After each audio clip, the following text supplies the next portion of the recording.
Hi everyone, it's Anne from Curious Moon Design. So this is part 2 of the Needlebook workshop.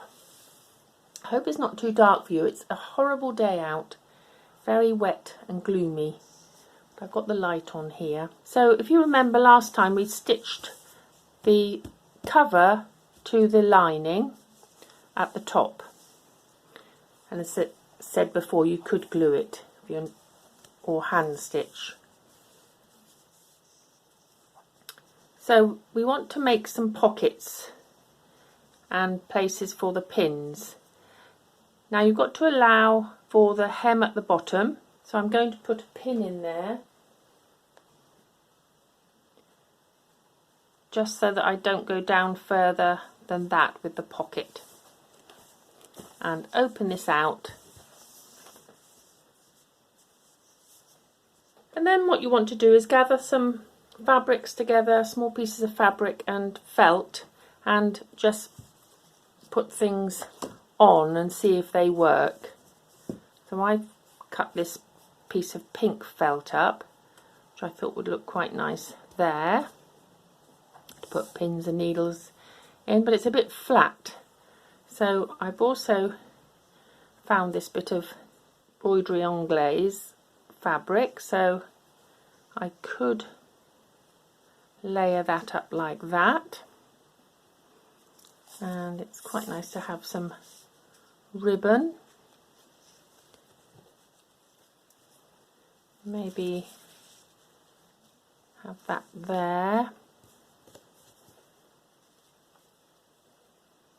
and stitch that on there and have this hanging down a little bit.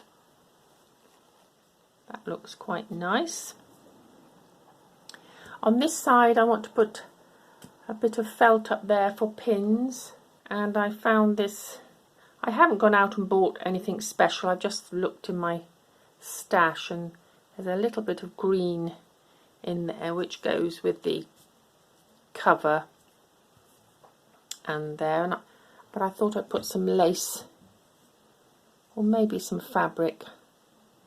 I'll look out some fabric and put under there, but that looks quite nice. Now for a pocket, I found this, I haven't ironed it yet, but I found this little bit of fabric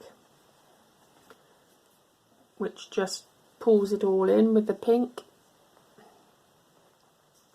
for the pocket. But I thought it could do with something on it. So I've got this very old antique lace which lends itself to being gathered.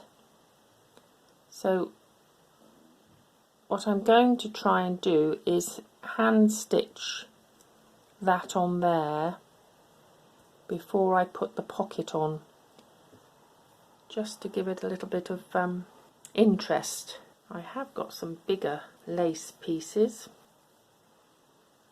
which might be better.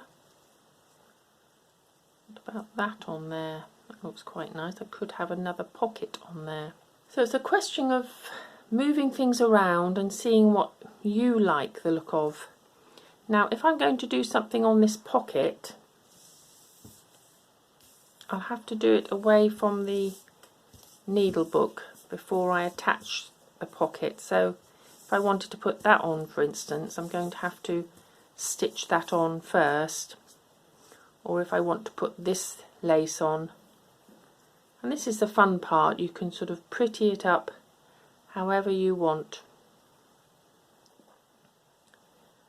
I could have it that way and perhaps layer it, or as I said before, I could gather it along there. So I'm going to do something with that pocket just to make it a bit fancier. When I've done that and I'm happy with the look of it, what I'll do then is stitch along there separately so that it's got a nice clean edge on the pocket, and then I'll have to fold these pieces in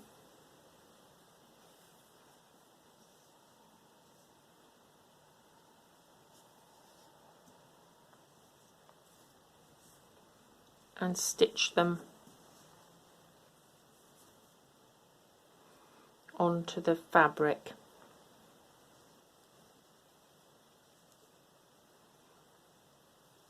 Like so.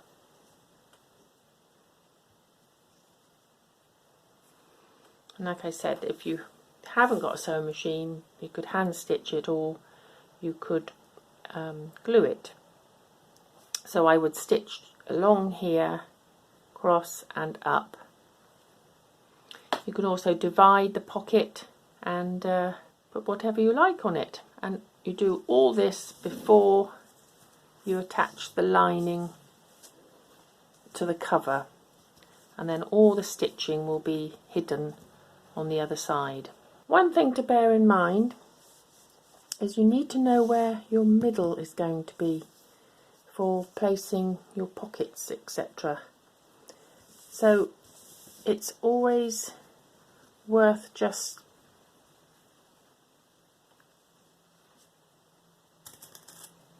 putting a pin in where your folds are going to be at the edge. And this one I've got a large fold because I've got the selvage there.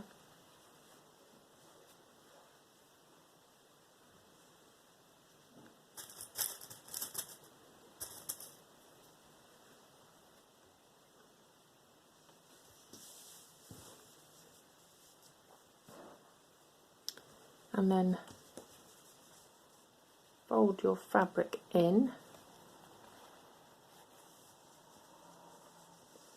and I make a pinch mark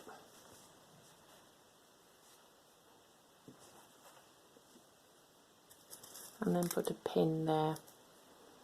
This isn't exact, but it gives you an approximate because you don't want to go near the edge of the middle anyway.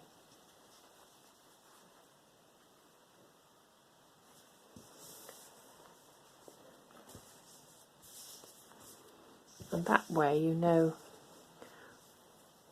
what area you've got to play with your pockets, etc., because you don't want to be going on that midline because you're going to be attaching your other page to that. So that shows you how the size of your pocket, etc. So just bear that in mind. I don't measure because I use scraps of fabric and they're all different sizes, so I just go with each piece of fabric and find my middle.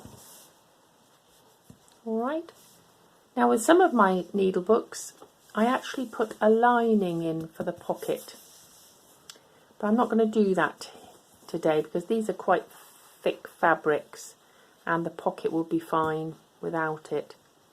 But I put the lining in before I sew up, but I'm not going to make it as complicated as that today. I'm just going to keep it nice and straightforward. Now you could adapt this to any way you want to. I mean, you could just put have the two pages like that. I always have a middle page. I call them pages. I always put an extra layer in, and on the smaller one you can see it's, and that's where I put my pocket in there. But you could just put a felt page in if you want to. I would prefer that, so they can add lots of needles. So the other thing to remember is if you put another page in, this is going to be your final page. So it's not going to be 1, 2, this is going to be the back page, if you like, of your needle book. So just remember that when you're adding whatever you want to your fabric. Okay, I'll come back when I've added all the layers. So here we are. I've placed the pocket on here,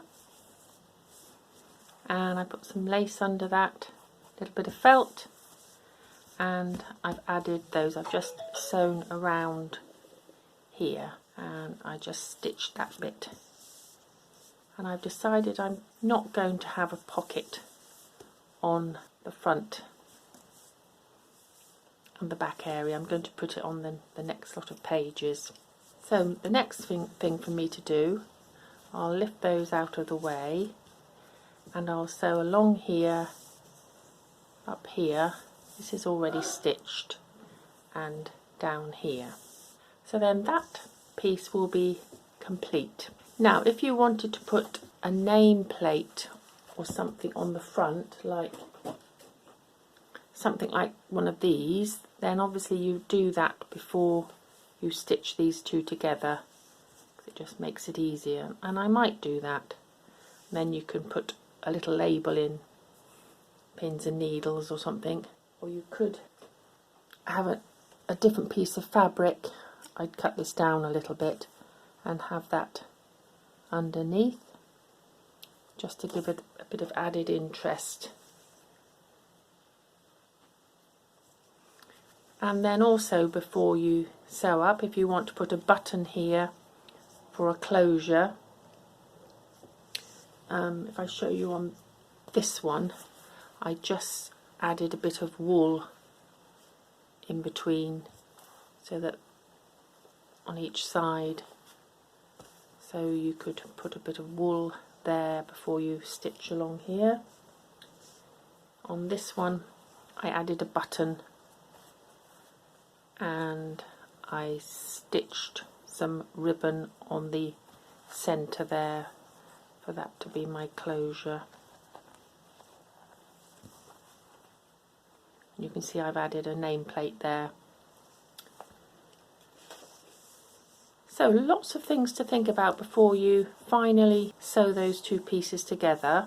I also often will put buttons on, and that's a lot easier if you haven't sewn these two together. So I might put a button down there, if we've got a button. These won't be the right colour, but just give you an idea. I might sew a button on there and one on there, because they're quite useful if you need a button in a hurry. You can just cut it off then. And if you want to put any charms on, like with this one, I mean they're easy enough to sew on when you've finished actually, but if you want to put your buttons on or your charms, you can do that then. And then, as I say, we would then sew it up. Then the next stage is to do this, if you're going to have another set of pages, is to do this all over again. So it's quite a time consuming project, but very enjoyable. So I've gone ahead and done that just to show you. It's not completed yet, but I've got these pieces of fabric, and so I've done exactly what I've done on here, but instead of leaving the, with the cover, you wouldn't necessarily have pockets on. You might want to put a pocket on, you could do that, but inside you want something on each side. So I put a couple of pockets on there and lots more felt. And I've left these two open so that they're going to be big pockets. And when I measured for this page, I made it slightly smaller than the cover, so that when it closes up it's contained. So it's exactly the same way you've made this one, but with a bit more of your felt and pockets for the inside cover. And then when that's completed, all you do is sew up the middle on your machine or by hand, and then it's stitched in. And then so I'm going to go ahead and do all those things I'm going to put my buttons on, charms on all of these, stitch this in, and then I'll come back. Then in the next video I'll show you the completed needlebook. So do join me for that one when I flip through the final piece. And if you like what we're doing, please press the subscribe button and the notification bell, and then you won't miss a video. Bye for now everyone. Happy crafting.